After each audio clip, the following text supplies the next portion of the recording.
It's always fun to talk to you because you always have such interesting things going on. The characters you play are interesting. There's always so many layers to everything that it's always a good conversation.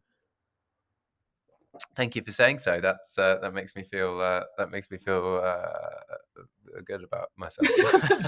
Well, how long had you been thinking about this music, these songs, this album before finally deciding to actually take this journey and see it through? I think the answer to that is somewhere between 2 years and 22 years. I think 22 years ago, I sort of had my first foray into music and music recording, and I signed to Simon Fuller, who was the manager who came up with the Spice Girls and everything. We were doing a sort of jazz big band project together, which never kind of came to fruition. And I did a few sort of pop band projects and um, did some recording with some other producers, but it just never really got any sort of wind under its wings. And I think I got quite quickly disillusioned with it.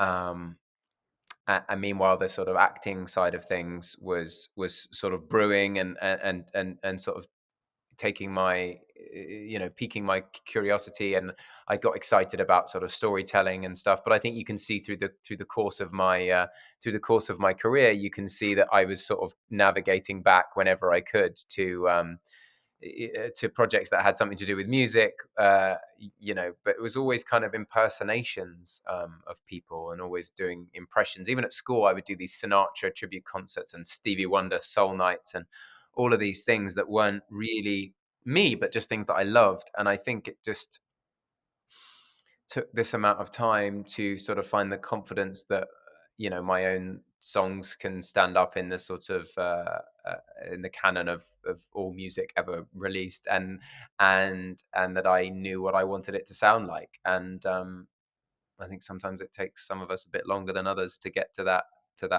place, especially when I'm so used to people sort of seeing me in a certain light. So but I think honestly it just got to a point where I was talking to 80-year-old version of myself thinking, if I don't do this now, I'll forever regret not having done it. And that should far outweigh any other argument there is for not doing it. Yeah, I mean, it's easy to find yourself put into a box in Hollywood. When you're good at a particular kind of character or folks see you a particular way, they want to keep casting you as that because they know it has some success, and it's sort of up to the actor or the filmmaker to get people to see them in some different way or convince them that they can do something they haven't seen them do before. So how do you deal with that as an actor? And at the same time, does that just feeling like people see you as an actor then get in your head when you're trying to work on music? I mean, I think there's probably always that slight initial judgment from people of, they sort of want to own that little piece of you, and they kind of see you in a certain way. They see you as a certain character that they love from a story, or whatever it might be. But for me, I love it when people sort of try new things and try a different way. And it's still, to be honest, I think they're sort of not totally disjointed efforts like this. It's still just a different way of storytelling. But I think having spent 20 years being edited and directed and written for, I think it was just became important for me to do something completely from me, completely sort of raw, and sort of authentically me. Um, and I have no regrets about it, because it's actually made it kind of easier to. I feel like it's helped people understand me more readily already, or something. I don't know, but it's definitely sort of proven to myself what it is that I sound like and what it is that I have to say for myself. What are the biggest differences for you with music when it comes to creative and artistic fulfillment? Is it as simple as when you're acting, you're playing a character, and when you're doing music, it's coming from you personally, or is it not that clearly defined? Well, I think I'm always trying to find ways to sort of syringe in and find foundation in the characters that I play with pieces of myself. But this is a sort of a more just a purer, more raw way of just sort of being expressing myself. And Plus, I think music is just so evocative. You know, when you're acting, you have the way you move your body, the way you and your facility with your voice and how you make that sound, and you know your kind of interpretation of the lines of the words. I don't need to interpret these words because I wrote them, and I know what they felt like.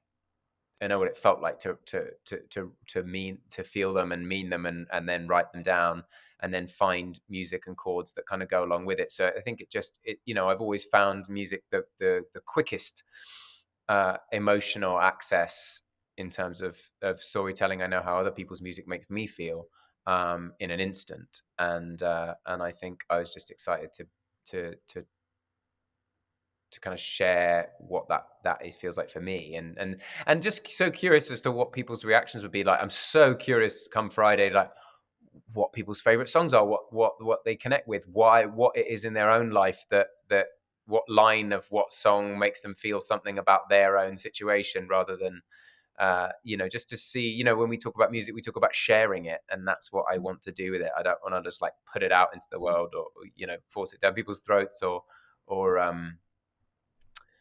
kind of sell it. I want to share it. If in case the posters behind me weren't any indication as to how much I love music, with Depeche Mode and The Cure and Tom Waits, and I have various posters on my wall.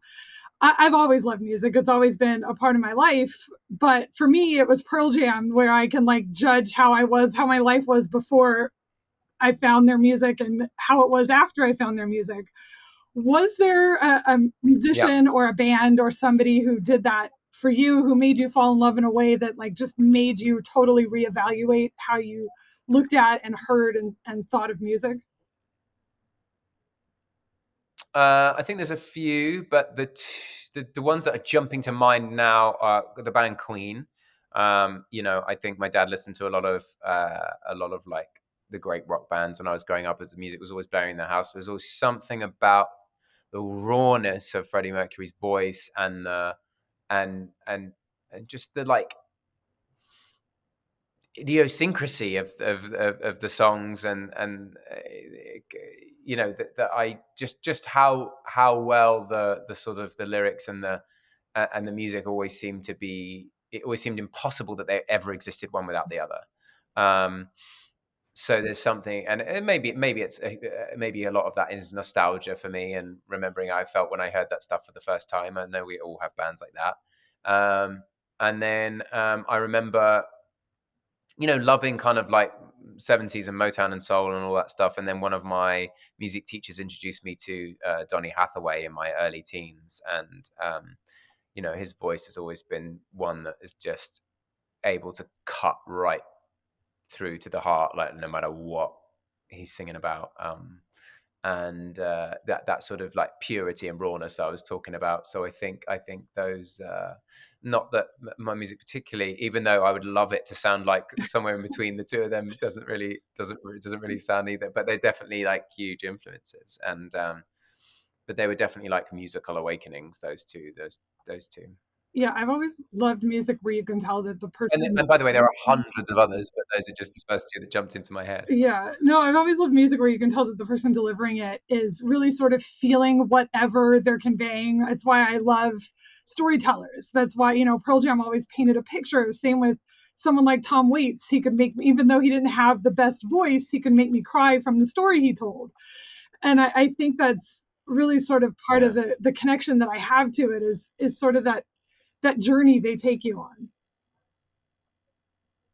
Yeah, I love that too. But I also have always been drawn to like vocalists. Like even when I was really young, it was Etta James, Whitney Houston, and Michael McDonald, and Freddie Mercury, and Stevie Wonder, and those people who just use their voices. As soon as you heard them, like I know what this is. So musical, so just extraordinary sounds that no one else was making. Like that you can immediately tell who they are. And I don't, again, don't necessarily think I have any of that about me, but it is definitely what I respond to when I listen to music. Uh, Songwriting always seems like a very elusive thing to me. It's hard to, kind of explain how somebody comes up with those words and that music and it just somehow works together. And I also just, it feels like it's kind of hard to describe how you put a collection of songs together. Like, how, when you were putting this collection of songs together, how did you know that they felt right? How did you know when you were done and should walk away from it? Like, how do you ever say, okay, I'm finished? It's a good question. So, well, the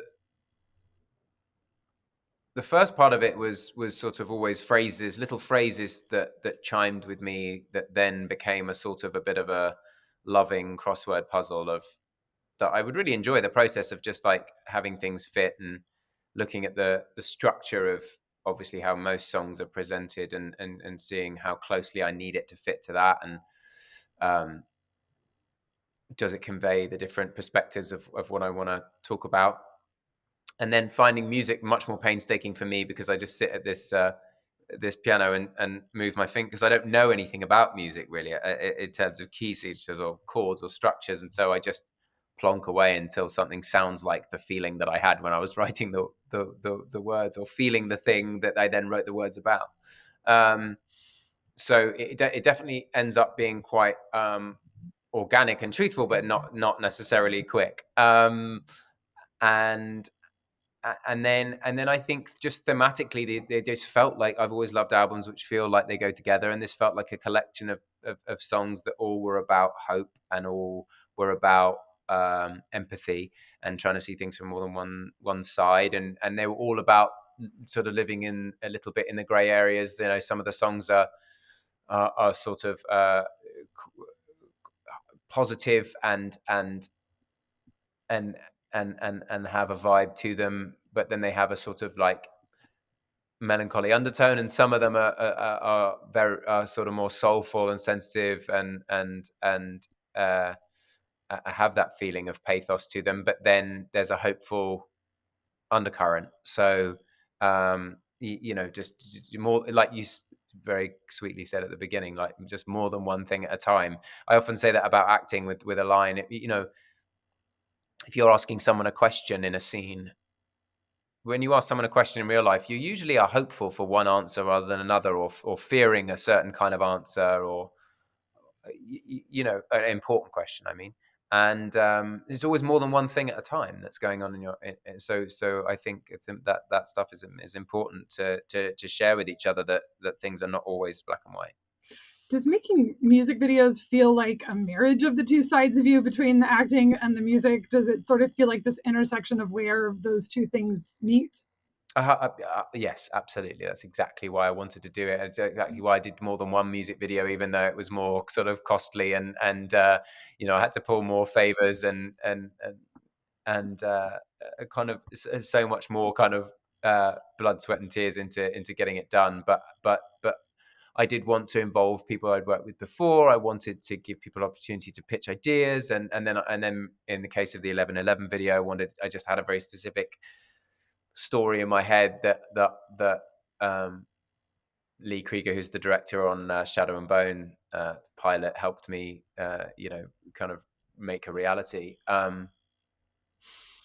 But yes, it was very much kind of, instead of just sort of coming from left field and being like, I'm an actor, but now I'm doing music too. It was more like, this is all storytelling, and this is a way to kind of link the two together. It's the tunnel between the two, and help people kind of, like I say, a lot of this is wanting to feel understood, and wanting to feel like connected to people, who feel like they can see it too. And I think if music is one thing, and then a visual is another, and some people are more visual than they are oral, and so they can see at least one of the threads of storytelling that's going through your head when you're feeling this music. I think that's interesting. That's interesting.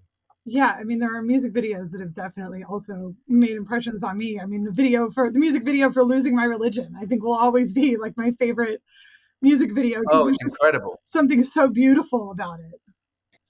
Well, I definitely didn't want to just do something that was abstract. I didn't want to do something that was just a performance. I didn't want to do something that was kind of inaccessible. I wanted to tell a story that was connected to, even if it's not the story of the song, that connected to the song. Because what I do is storytelling, and I wanted it to make it feel more accessible, not kind of just have something to look at while you're listening to it. So it was a specific kind of video that I'm kind of interested in. Fans of Shadow and Bone are highly anticipating and anxiously awaiting the second season of that show. Where are you at in the production of season 2? Have you started filming any of it yet, or is that something happening imminently soon?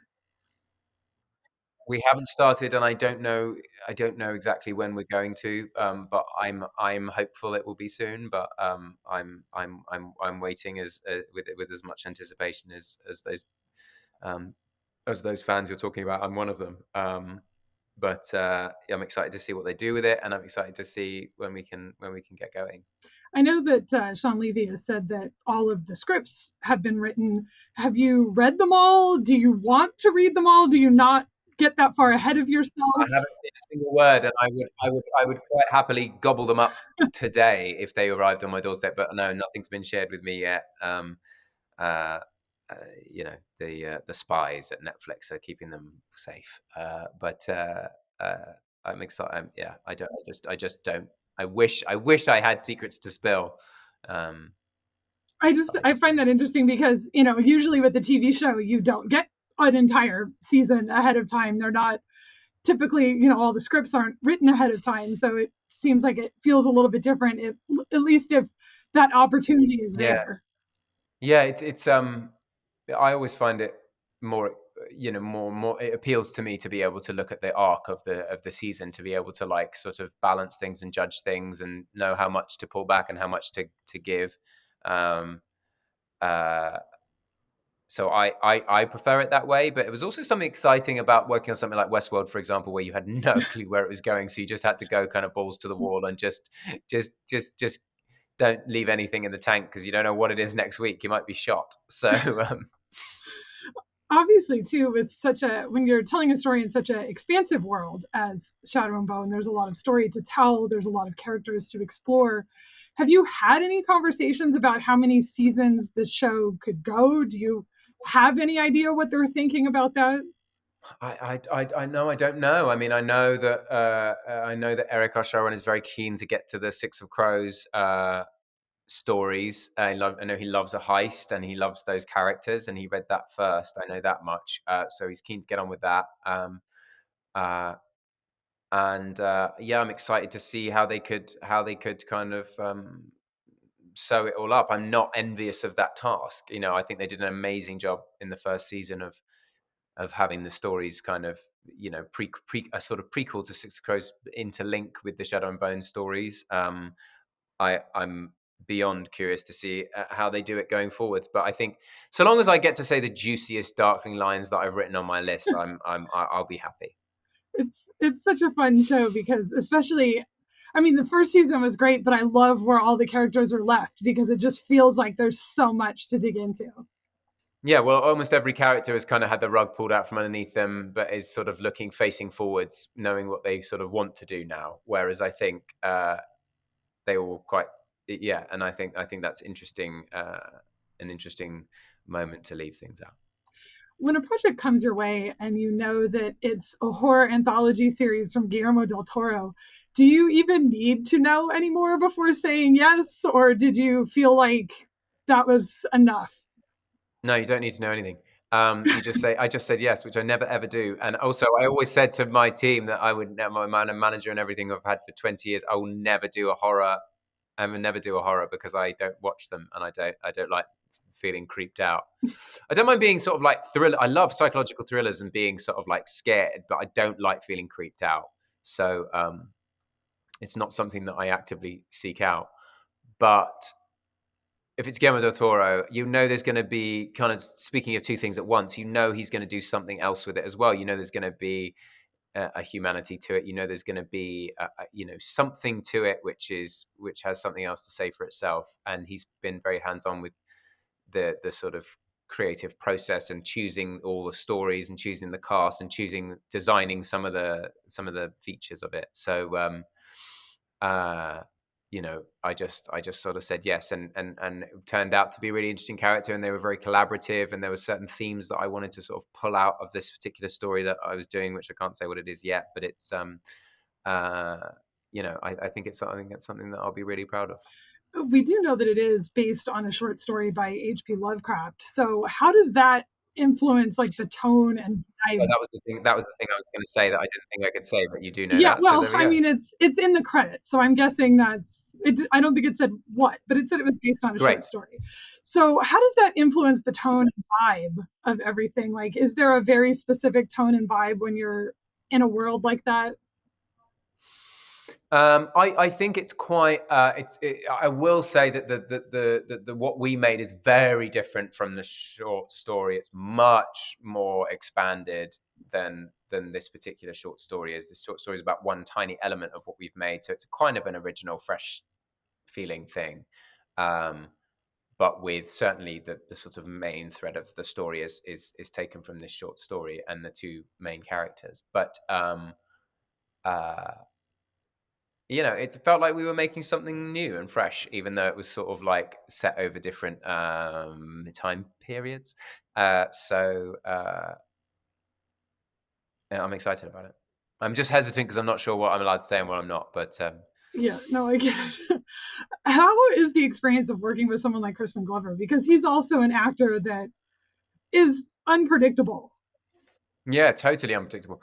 And that's one of the great things about working about it. You never know. He likes to try takes in different ways and scenes in different ways, and he loves doing it. And he's excited about the characters he's crafting, and it's fun to watch him do that. And he likes to sort of like talk about, like I do. He likes to sort of download what we're trying to do with any particular scene, and make each scene the kind of most full version of itself. So he's a good collaborator in that way, and I think it's important in a genre like that to have people who are going to be a bit unpredictable, um, but still have a sort of verve for for making it exciting, and he has all those things. I love the work that Guillermo del Toro does, just because he feels like a big kid in the sense of his imagination and all of these creatures and characters he comes up with, and yet he can still be very terrifying at the same time. And I just kind of love that combination. Yeah, no, this story definitely has all of those things. It feels very sort of period Guillermo del Toro, so it's good. He's definitely a character. Well, I'm curious. I mean, since it took like 20 years or more to get to this point with your music, are you thinking about putting out more music or working on music anytime soon? Is it something you always do? Like, are you always playing around with that kind of thing? I mean, I'm always sitting at the piano and playing songs that I love, and trying to at least, and just sort of enjoying doing it. And I'm always writing down lyrics and phrases and little things. Often for people's birthdays, or if they're feeling a bit down, I'll write them like a little short little poem of some kind, just because I think it's like I like thoughtfulness, and I like that kind of communication, which is a bit more thoughtful. And so I'm always doing stuff with words. The actual sort of sitting down to like finish the songs is something I need a bit more space for. So it tends not to happen if I'm working on a show or something, or a film. But uh, I definitely want to do, I've caught the bug. I definitely want to do more. And whether that's involves doing some more covers or some different sort of genres or whatever, then that'd be great. I'd love to perform the songs at some point for people. I'd love to do some shows. I don't know how or when or what, but it's nice to be able to write a list of ambitions. Yeah, I mean, is it hard to even think about doing live performances between your acting projects and just in general with COVID, how you even can like work Yeah, something I like need that more out? help in my life. I need more support in my life. I'm realizing, if I want to do more than one thing, but maybe I'll get that, and maybe we can find a way to do that. When you are figuring out the writing process of writing a song and working on getting your thoughts out that way, has it ever made you think about writing a script or writing in that sense? I mean, I've written. does one even translate into the other? Yeah, I would like. I have written a couple of scripts in my life with, particularly with sort of with people.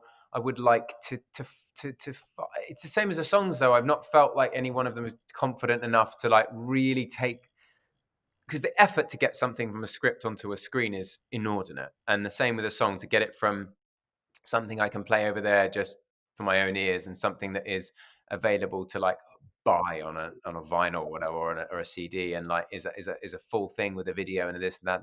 It, I mean, it was the last year and a bit, year and a half of, completely, to do that, because you want it to be what you set out for it to be, and it would definitely be the same with a film or a show.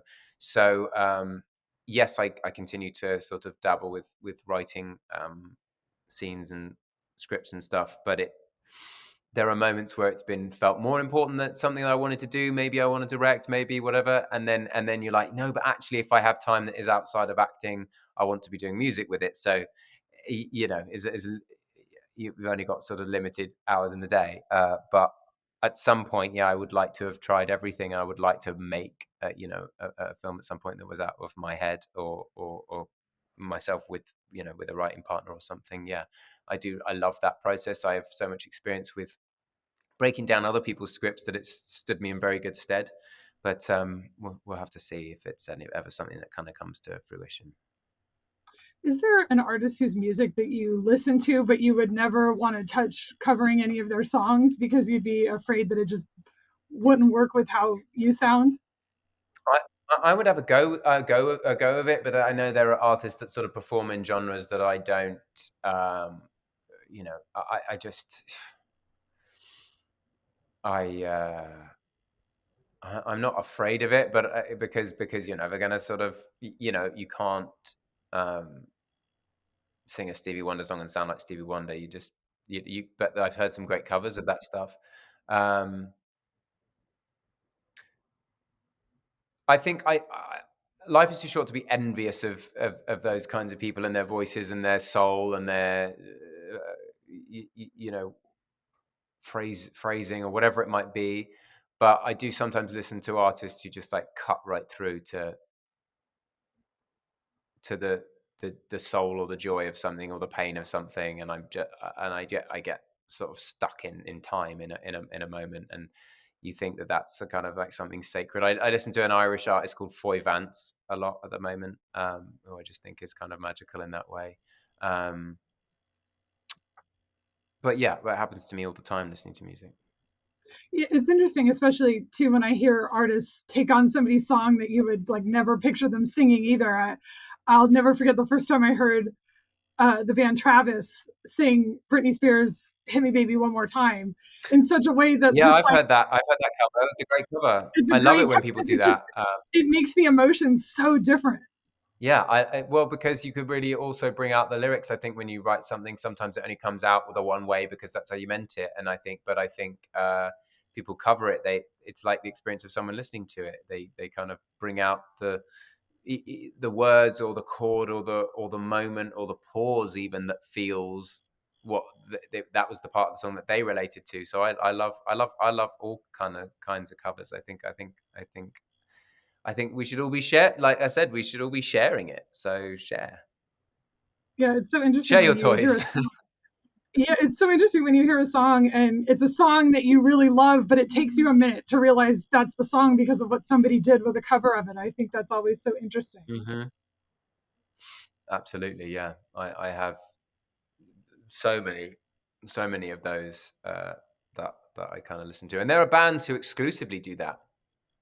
There are bands like the Scary Pockets, for example, who do just like funk covers with guest singers of all sorts of things all the time, and they put out albums of it, and it's great. Well, now that this album is done, it's coming out, how do you feel most creatively fulfilled by this experience? Does it, I mean, after 20 years of thinking about it, does it live up to what you hoped it might be?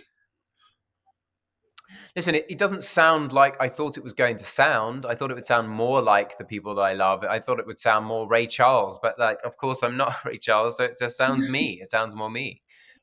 It's just that you don't necessarily know what that is, and sort of dropping those expectations of wanting it to sound like anything else was a big part of this for me. And but people close to me saying it's that the music sounds like I am as a person was a big part of it. Just seeing, like I said, I think seeing people's smiling faces kind of dancing to something you made is an incredible sort of bountiful experience. But just being able to like almost go on Spotify or Apple Music and like click on a song that's mine and it plays, like that still is like magical to me. And it will never be deleted. Like I mean, it's there now, and no matter how old and doddery I get, you can still press play on it, and that to me is like there are very few things in life that are that kind of tangible. Well, I appreciate you talking to me about everything. I've always been so interested in your career because, like I said at the beginning of this, the characters you play just have so many levels going on with them. I mean, especially a character like the one you play in Shadow and Bone is like the most perfect example because there are so many layers going on with that guy. Well, you know, that's how I look at everything. If I feel something is a bit one dimensional, I want to dig until I find the truth. You know, until I find something that feels more like the human experience, which is always a little bit more grey and always a little bit more combative and always has a bit more tension in it and always has a bit more, uh, you know,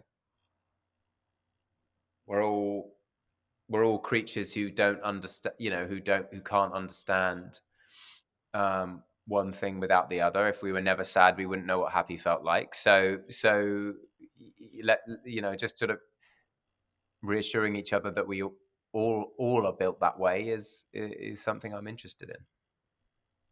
Well, I appreciate you talking to me about it all. I will definitely be tuning in Thank to you so much. Cabinet of Curiosities when it comes out. Yeah, that sounds like it might be up your street. I think it's going to be very cool. Yeah, anything like that. I love the visual, the imagery. I love how all of it comes together because it seems like there's so many layers that have to work with those kind of projects that it just I love that, especially when it Well, feels it's a like you little could bit hang it. like Black Mirror. Yeah. Yeah, it's a little bit Black Mirror in that they're all separate. So there may be some episodes you respond to more than others, which I think is always kind of very exciting as well. But the same kind of Yeah. team of putting them together, so there's like a flow to it. Well, I'm looking forward to that and more Shadow and Bone and whatever else you have coming up, Yeah, acting and thank music you wise. so So much. thank you. Thank you so much.